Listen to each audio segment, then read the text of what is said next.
Hello folks, we're gonna have a quick talk here. I have to go meet a friend, and Monday I was supposed to have a show with Vincent Byfield in Edmonton this morning. I couldn't get up in time. He's a busy guy and so am I. I slept in. It's Saturday, I wasn't even thinking about that. But Monday we're gonna do it. I want to talk about autonomy versus sovereignty. There's seven candidates for UCP and an eighth talking possibly independence referendum. Of course, he's not in the roster, but Brian Jean versus Danielle Smith, she has a published Toronto Star exchange and story talking about the things she claims she's going to do in sovereignty. And folks, there is no power of any provincial premier for any act of sovereignty unless you go through provincial constitutionalism. You cannot ignore federal laws, federal mandates privy to Section 91 of the Constitution. Anybody telling you that is 100% a liar. Now, Brian Jean goes with autonomy, not quite provincial constitutionalism. He has challenges for federal constitutionalism, and he has quite the platform for healthcare, a real one, the kind of platform that can move a tremendous amount of those in the center and absolutely those hailing with NDP. This is the reality we're going to have going forward.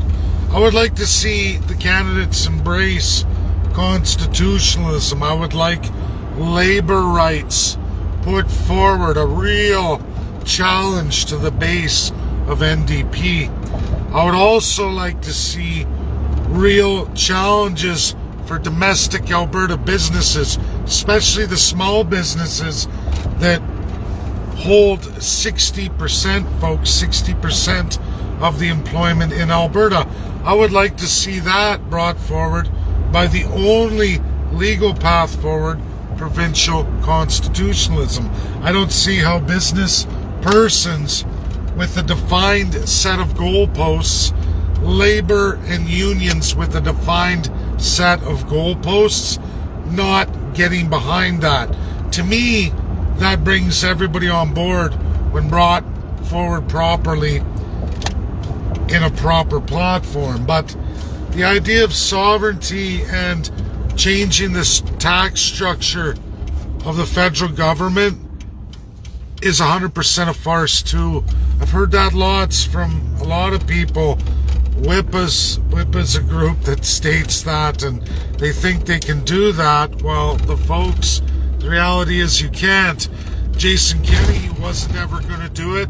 He can't do it. And all the promises he did, he never delivered on. And you want to know why? Because he couldn't. They're not lawful. When challenged, the property rights panel of MLAs in majority, half of them were interested in what I had to deliver with real world and the best Canadian expert you could ever find. I brought them forward, and half the panel wanted it, the other half didn't, including Jason Kenney. Now, I don't know, folks, but things like your rights to a business, your rights in labor, your rights to property, the number one, the rights to a police force, which so happens to exist in Alberta. I know the president very, very well. I even know the union president extremely well. You go on my Facebook, you'll see a whole history of that. Ready to bring that forward for anybody talking in real autonomy. This you can do outside of the federal government.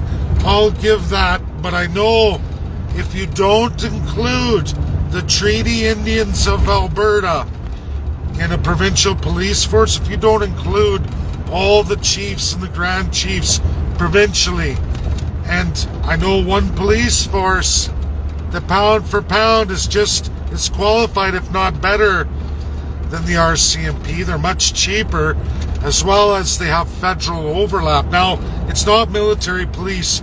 We can never get rid of that. But we can utilize the Twin Cities, Edmonton and Calgary, in their expertise, and they are experts. We can utilize them and other facilities in the city of Edmonton, the capital, and move into that position of national police force underneath the province of Alberta. You can do that legally. You do have to follow the criminal code. You can't change that. That's why I go back to provincial constitutionalism. But it can be done, and it can be done properly if you utilize all Treaty Indians, Métis, and the Inuit overlap into the Arctic. You do it or you do not, and it's to your great expense, Alberta. And when I say expense, I mean financial expense. You don't want that. The trick is everything you set up must take away from the equalization formula. Now, okay, you want to open that talk up, go for it. If there's a premier candidate, they all say they want to. Great, do it. I don't think any of you will win, but at least if you're going to do autonomy, not sovereignty, because I'm sorry, folks, there is no sovereignty without provincial constitutionalism. Anyone telling you that is a liar. Federally, in the Constitution Act of Canada, we give away our sovereignty. I'm being honest here, and it's not just because Brian Jean's my friend, but sovereignty does not exist. And if you don't believe me, folks, read the opening preamble of the Canadian Constitution and read all government officials. Brian Jean is a lawyer.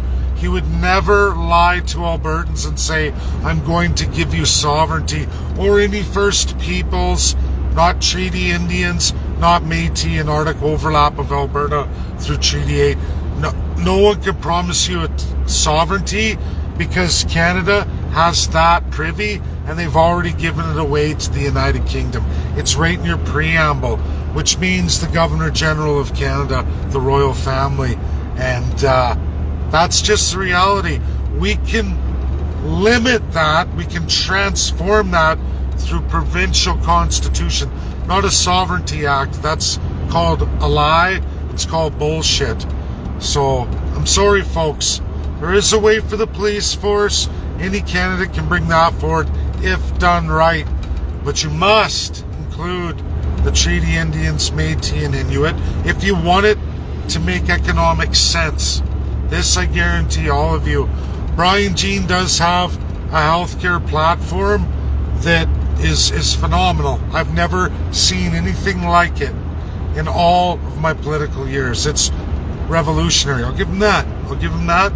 And in autonomy of the police, if he includes the Treaty Indians, Métis, and Inuit, and uses the correct police force, that will not only save Albertans a lot of cash, but it will subtract from the equalization formula.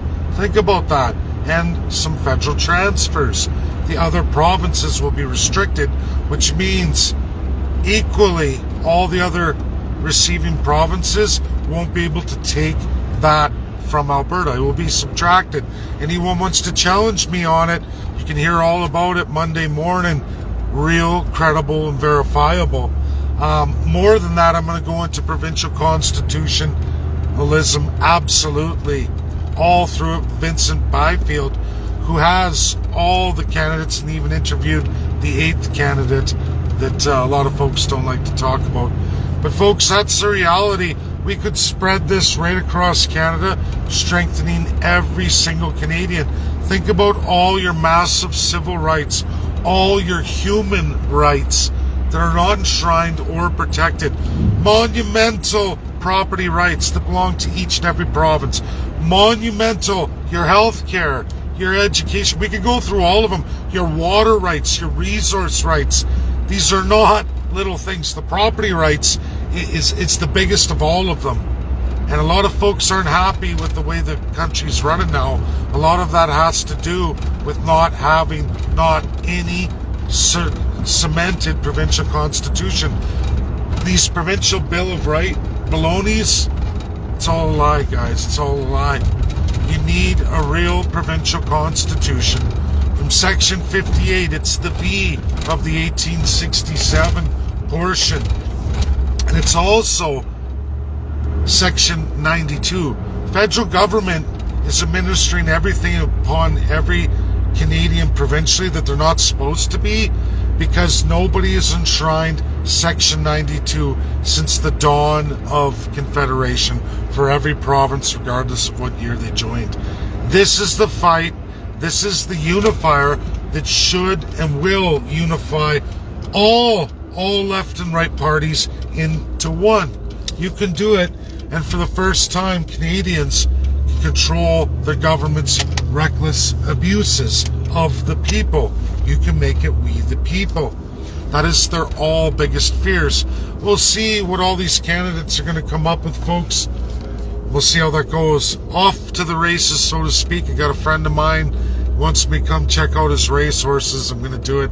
I'll take pictures, send them to you.